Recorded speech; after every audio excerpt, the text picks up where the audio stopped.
Praise the lord. దేవుని నామాని స్తోత్రాలు. మీ అందరికి వందనాలండి.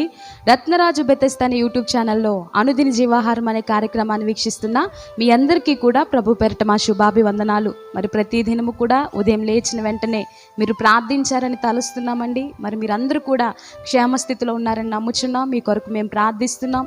మరి ప్రతి దినము దేవుడు తన వాగ్దానం చేత మనల్ని బలపరుస్తున్నారు. ఈ ఉదయకాల సమయంలో కూడా దేవుడు మనకిచ్చే వాక్య వాగ్దానాన్ని చూద్దాం.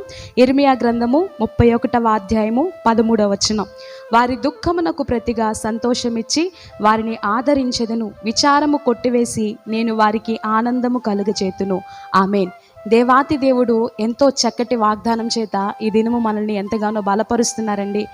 మీరు ఏ దుఃఖము కలిగి ఏ బాధను కలిగి ఉదయకాల సమయంలో కలవరము చెందుతున్నారో దేవుడు మీకే ఇస్తున్నటువంటి వాగ్దానము, వారి దుఃఖమునకు ప్రతిగా సంతోషం ఇచ్చి వారిని ఆదరించెదను.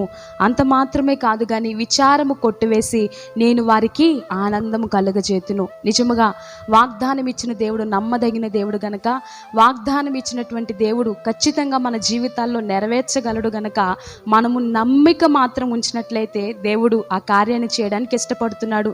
ఈ ఉదయకాల సమయంలో ఈ వాగ్దానం వింటున్నటువంటి నీవు నమ్మిక మాత్రం ఉంచినట్లయితే దేవుని పట్ల విశ్వాసాన్ని కనపరిచి దేవుడు నా కొరకే ఈ వాగ్దానం ఇచ్చాడని చెప్పి నీవు గనక ఆ వాగ్దానాన్ని నీ జీవితంలో స్వతంత్రించుకున్నట్లయితే, ఆ వాగ్దానాన్ని నీవు సంపూర్ణంగా నీవు నమ్మినట్లయితే దేవుడు నీ జీవితంలో ఒక అద్భుతమైన కార్యాన్ని చేయడానికి ఈ ఉదయకాల సమయంలో దేవుడు ఇష్టపడుతున్నాడు. చూడండి, ఈ ఉదయకాల సమయంలో మీరు ఎందు నిమిత్తమైతే కలవరం చెంది ఉన్నారో, ఎందు నిమిత్తమైతే బాధపడుతూ ఉన్నారో, మీ హృదయం అంతా కలవరముతో నిండి ఉన్నదేమో, ఎవరికి చెప్పుకోవాలో తెలియనటువంటి పరిస్థితితో మీరు బాధపడుతున్నారేమో. ఎగ్జాంపుల్కి మీ యొక్క వివాహ విషయంలో ఏ భాగస్వామి నా జీవితంలోకి వస్తారని చెప్పి వివాహ విషయంలో మీరు దుఃఖపడుతూ ఉంటున్నారేమో, ఎంతగానో విచారము కలిగి జీవిస్తూ ఉంటున్నారేమో. మరి మీ యొక్క ఉద్యోగ విషయంలో మీరు కలవరం చెందుతున్నారేమో. నేను ఇంత చదువు చదివినా నా జీవితంలో ఉద్యోగాన్ని నేను పొందుకోలేకపోతున్నానని చెప్పి నీవు బాధపడుతున్నావేమో. లేకపోతే మీకున్నటువంటి కోర్టు సమస్యలను బట్టి మీరు ఎంతగానో గలిబిలికి కంగారుకు లోనవుతూ మీ జీవితంలో కలవరం చేత నిండిపోయి ఉంటూ సమాధానం లేక శాంతి లేక మీరు బ్రతుకుతూ ఉన్నారేమో. మీకున్నటువంటి భూ సమస్యను బట్టి ఎప్పటికీ మా జీవితంలో ఇక న్యాయము దేవుడు తీరుస్తాడని చెప్పి ఒక నిరీక్షణ లేని ఇతరుల వలె మీకున్నటువంటి ఆ యొక్క సమస్యను బట్టి కృంగిపోతున్నారేమో. దేవుడు మీకే ఇస్తున్నటువంటి వాగ్దానము చూడండి. వారి దుఃఖమునకు ప్రతిగా సంతోషం ఇచ్చి వారిని ఆదరించెదను, విచారము కొట్టివేసి నేను వారికి ఆనందము కలుగజేతునని చెప్పి దేవుడు మాట్లాడుతున్నాడు. ఎంత గొప్పదని తండ్రి. దుఃఖమునకు ప్రతిగా దేవుడు మనకి సంతోషాన్ని ఇస్తాడట, విచారమును కొట్టివేసి దేవుడు మనకు ఆనందాన్ని కలుగజేస్తాడంట. ఎంత గొప్ప దేవుడు అండి. మనం నమ్ముకున్న దేవుడు గొప్ప దేవుడు, సర్వశక్తిమంతుడు, ఏ కార్యాన్నైనా సునాయాసనంగా చేయగల సమర్థుడు. ఎప్పుడో తెలుసా, మనము దేవుని మీద నమ్మకం ఉంచినప్పుడు, దేవుని మీద పూర్తిగా విశ్వాసము కనపరిచినప్పుడు దేవుడు ఖచ్చితంగా మన జీవితంలో అద్భుత కార్యములు చేయగలడు. మీ దుఃఖమునకు ప్రతిగా సంతోషం ఇచ్చి మీ విచారములు కొట్టివేసి దేవుడు సంతోషాన్ని ఇవ్వడానికి దేవుడు ఇష్టపడుతున్నాడండి. బైబిల్ గ్రంథంలో ఆనాడు మెఫీబోషెత్ అనేటువంటి వ్యక్తి మనకు కనిపిస్తున్నాడు కదా. అతడు సౌలుకు మనవడుగా ఉన్నాడు, యోనాతానికి కుమారుడుగా ఉన్నాడు. అయినప్పటికీ కూడా తను రాజవంశంలో పుట్టినప్పటికీ తనకున్న పరిస్థితిని బట్టి తన తాతయ్య గారు నాన్నగారు చనిపోయిన తర్వాత అతడు ఒక్కడే ఒక కుంటి కాళ్ళు కలిగి ఏమి చేయాలో దిక్కు తోచిన పరిస్థితిలో ఒక అనాథగా మిగిలిపోయి ఉన్నట్లుగా మనం చూడగలం. బైబిల్ గ్రంథంలో అతడు రాజవంశంలో పుట్టినప్పటికీ కూడా తనకున్నటువంటి సామర్థ్యము బహు గొప్పదైనప్పటికీ కూడా తనకున్నటువంటి జీవితంలో ఎన్నో నిరాశలు, ఎన్నో నిస్పృహలు. ఈ ఉదయకాల సమయంలో నీవు కూడా ఒక ఉన్నతమైన స్థానంలో ఉండవలసిన వ్యక్తివే. నీకు న్యాయము చేకూరిస్తే ఖచ్చితంగా నీవు ఒక ఆస్తిపరుడు అయి ఉండవచ్చు, ఖచ్చితంగా నీ జీవితంలో ఎంతో బహుభాగ్యవంతుడు అయి ఉండవచ్చు. కానీ నీ యొక్క భూ సమస్యలో ఎంతో గలిబిలికి కలవరానికి మీరు నింపబడి ఉంటున్నారేమో. అంత మాత్రమే కాదు కానీ ఉద్యోగ విషయాల్లో ఎన్నో ప్రయత్నాలు చేసినప్పటికీ కూడా ఏమాత్రం కూడా ఉద్యోగానికి వెళ్తూ ఇంటర్వ్యూకి వెళ్తూ మరలా వెనక్కి తిరిగి వస్తున్నారేమో. మీ జీవితాల్లో దుఃఖమే ఉంటుందేమో, విచారము కలిగి జీవిస్తున్నారేమో. దేవుడు మీకు ఇస్తున్నటువంటి వాగ్దానము, మీ దుఃఖమునకు ప్రతిగా సంతోషం ఇచ్చి మీ విచారమును కొట్టివేసి నేను ఆనందమును కలుగజేతునని చెప్పి దేవుడు మాట్లాడుతున్నాడు. ఎందుకు మీరు కలవరం చెందుతున్నారు? నేను మీ పక్షాన ఉన్నా, మీరు నా మీద ఆధారపడండి అని చెప్పి దేవుడు మాట్లాడుతున్నాడండి. ఇప్పటి వరకు నువ్వు ఎలా జీవించావో తెలియదు కానీ దేవుడు నీకే తెలియపరుస్తున్నటువంటి మాట, పూర్తిగా నా మీద ఆనుకో, ఇదిగో నా ప్రియబిడ్డ, నా మీద నమ్మకం ఉంచు, విశ్వాసం ఉంచు అని చెప్పి దేవుడు తెలియపరుస్తున్నాడు. ఆవగింజంత విశ్వాసం ఉంటే చాలని చెప్పి దేవుడు మాట్లాడుతున్నాడు కనుక కాస్త కొంచెం విశ్వాసం దేవుని మీద కనపరుద్దాం. మన భక్తి విషయాల్లో ప్రార్థన చేసినట్లయితే ఖచ్చితంగా దేవుడు నీ జీవితంలో అద్భుత కార్యం చేయడానికి ఇష్టపడుతున్నాడు. మరి మెఫీబోషెత్ అనేటువంటి వ్యక్తి ఎంతగా దేవుడు హెచ్చించాడంటే, అతడు ఒక నిస్సహాయ స్థితిలో ఉన్నప్పుడు దేవుడు అతనికి ఉన్నటువంటి దుఃఖాన్ని చూశాడు. అతనికి ఉన్నటువంటి విచారాన్ని కొట్టివేసి ఈ యొక్క దావీదుకు దేవుడు ప్రేరేపణ కలుగజేస్తున్నాడు. సౌలు యొక్క కుటుంబంలో ఎవరైనా శేషించి ఉన్నారా అని చెప్పి ఎంక్వైరీ చేస్తే ఈ మెఫీబోషెత్ అనేటువంటి వ్యక్తి వారికి కనిపిస్తారు. మెఫీబోషెత్ని దావీదు దగ్గరికి తీసుకొని వస్తున్నప్పుడు దావీదు అంటున్నటువంటి మాట, సదాకాలము రాజు బల్ల యొద్దనే నీవు భోజనం చేయడానికి నేను అర్హతను కల్పిస్తున్నా, అంత మాత్రమే కాదు కానీ సౌలు భూమి అంతా కూడా నీకు మరలా నేను ఇప్పింతునని చెప్పి అక్కడ దావీదు వాగ్దానం ఇస్తున్నట్లుగా మనం చూస్తూ ఉంటున్నామండి. ఎంత గొప్ప దేవుడు అని మన దేవుడు. మనం దుఃఖముతో ఉన్నట్లయితే, విచారంతో ఉన్నట్లయితే దేవుడు మనల్ని చూసి ఎంతగానో తట్టుకోలేనటువంటి పరిస్థితి అండి.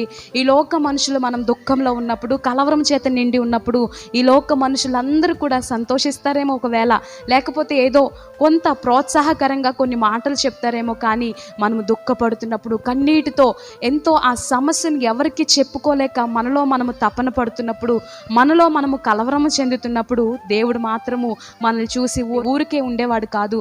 మెఫీబోషెత్ కూడా తన జీవితంలో నిరాశలో నిస్పృహలో ఉన్నప్పుడు దేవుడు మెఫీబోషెత్ని విడిచిపెట్టక దావీదుకు ప్రేరేపణ కలిగించి మరలా సౌలు భూమి అంతయు కూడా అతనికి రప్పించినట్లుగా మనం చూస్తున్నాం. ఈ ఉదయకాల సమయంలో నీకు ఒకవేళ నీ కోర్టు సమస్యలు బట్టి నీవు ఎంతగానో తల్లడిల్లిపోతున్నావేమో, నీ జీవితంలో శాంతి, సమాధానం, నెమ్మది లేక ఏమి చేయాలో దిక్కు తోచని పరిస్థితిలో నీవు ఉన్నావేమో, దేవుడు నీ దుఃఖాన్ని చూసి నీ దుఃఖానికి ప్రతిగా సంతోషం ఇస్తానని చెప్పి దేవుడి ఉదయకాల సమయంలో వాగ్దానం ఇస్తున్నాడండి. నీవు కలిగి ఉన్నటువంటి విచారమును కొట్టివేసి దేవుడు నీ జీవితంలో ఆనందం ఇవ్వడానికి ఇష్టపడుతున్నాడు. దేవునికి స్తోత్రం, హల్లెలూయా.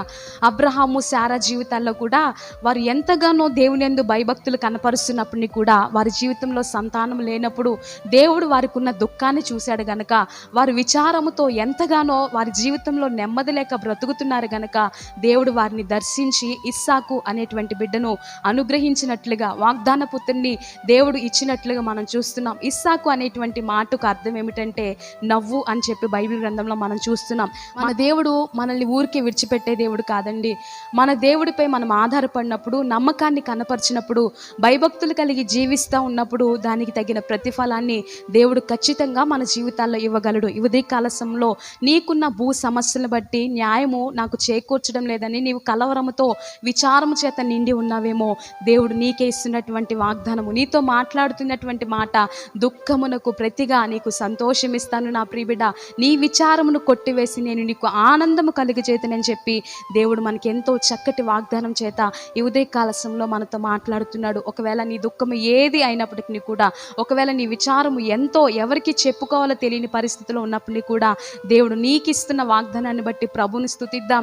దేవుడిచ్చిన వాగ్దానాన్ని బట్టి బలపరచబడుతూ దేవుని సన్నిధిలో ముందుకు కొనసాగుదాం. దేవా, నీవే నాకు సహాయం దయచే, నీ వాగ్దానాన్ని నా జీవితాల్లో నెరవేర్చు ప్రభు అని చెప్పి దేవుని సన్నిధిలో ప్రార్థిద్దామండి. మరి మెఫీబోషెత్ని దేవుడు విడిచిపెట్టక ఎలా అయితే దేవుడు తన కనికరాన్ని తనపై చూపించాడో, మన జీవితాల్లో కూడా మనము దుఃఖముతో నిండి ఉన్నప్పుడు, విచారముతో నిండి ఉన్నప్పుడు దేవుడు మనల్ని ఊరికే వదిలిపెట్టే దేవుడు కాదు, కానీ మన జీవితాల్లో శాంతి, సమాధానం, నెమ్మదినివ్వగల దేవుడు గనుక దేవుని మీద ఆధారపడుతూ ముందుకు కొనసాగుదాం. మరి దేవుడిచ్చిన వాగ్దానాన్ని బట్టి ప్రభుని స్తుతిద్దాం. ఈ చిన్న వాక్య వాగ్దానాన్ని దేవుడు మన వినికిల్లో దీవించి ఆశీర్వదించునుగాక. ఆమేన్. అలాగే కనులు మూసుకొని ప్రార్థనలోకి వెళ్దాం. అందరూ కూడా ప్రార్థిద్దాం. స్తోత్రం, స్తోత్రం, స్తోత్రం ప్రభా. పరిశుద్ధుడా, పరలోకమందున మా తండ్రి, సర్వాధికారి, సర్వంతర్యామి, సర్వకృపానిధి, సర్వోపకారిణి స్తోత్రాలయ్యా. ఉదయకాల సమయంలో మీరు ఇచ్చిన వాగ్దానాన్ని బట్టి నీకు వందనాలు. మీ దుఃఖమునకు ప్రతిగా సంతోషమును, మీ విచారమును కొట్టివేసి ఆనందమును కలుగచేతునని ప్రభా, నీవు ఇచ్చిన వాగ్దానం కొరకు నీ స్తోత్రాలయ్యా. ఈ యొక్క యూట్యూబ్ ఛానల్ ద్వారా చూస్తున్న ప్రతి ఒక్క బిడ్డను మీరు దర్శించండి. ఇప్పటి వరకు కూడా ప్రభా వాగ్దానాన్ని వింటూ ప్రార్థనలో ఏకీభవిస్తున్న ప్రతి ఒక్క బిడ్డను మీరు దర్శించండి అయ్యా. ఈ క్షణమందే వారు ఎందు నిమిత్తమైతే దుఃఖపడుతున్నారో ప్రభా, ఎందు నిమిత్తమైతే విచారము చేత నింపబడి ఉన్నారో అయ్యా, ప్రతి హృదయాన్ని నీవు ఎరిగి ఉన్న దేవుడో ప్రభా, వారి జీవితాల్లో శాంతిని, సమాధానాన్ని, నెమ్మదినివ్వండి ప్రభా. అయ్యా, వారి యొక్క భూ సమస్యలో తండ్రి మీరే న్యాయాన్ని చేకూర్చండి ప్రభా. అయ్యా, అబ్రహాము శారాలు నీ యందు భయభక్తులు కనపరచబట్టి నైనా అయ్యా, విశ్వాసంపై ఆధారపడబట్టి తండ్రి వారి జీవితాల్లో ఇస్సాకు అనేటువంటి వ్యక్తిని నవ్వు కలిగించే విధంగా ప్రభా వారి జీవితంలో అద్భుత కార్యములు చేసిన దేవుడో ప్రభా. ఇదిగోనైనా మీ మీద ఆధారపడుతూ మిమ్మల్ని నమ్ముకుంటూ నీ యందు భయభక్తులు కనపరుస్తున్న నీ బిడ్డల పక్షాన్ని మీరు వేద్యమాడండి నాయన. వారి భూ సమస్యల్లో తండ్రి మీరే న్యాయాన్ని చేకూర్చండి. గొప్ప కార్యాన్ని తండ్రి వారి కనుల ఎదుట చూచుటకు మీరు సహాయం దయచేయండి అయ్యా. మరి కోర్టు సమస్యల చేత బాధపడుతున్నారేమో, వారికి ఉన్న విచారాలన్నింటినీ కొట్టివేయండి ప్రభా. న్యాయాన్ని చేకూర్చండి ప్రభా. వారి జీవితాల్లో శాంతి, సమాధానం, నెమ్మదిని అనుగ్రహింపచేయండి అయ్యా. నీకు వందనాలు. అలాగే ప్రభా, భార్యాభర్తల మధ్య సమాధానం లేక ఉన్నారేమో, అట్టి బిడ్డలను దర్శించండి అయ్యా. మంచి సమాధానాన్ని వారి పట్ల తండ్రి మీరు అనుగ్రహింపచేయండి అయ్యా. నీ స్తోత్రాలు ప్రభా.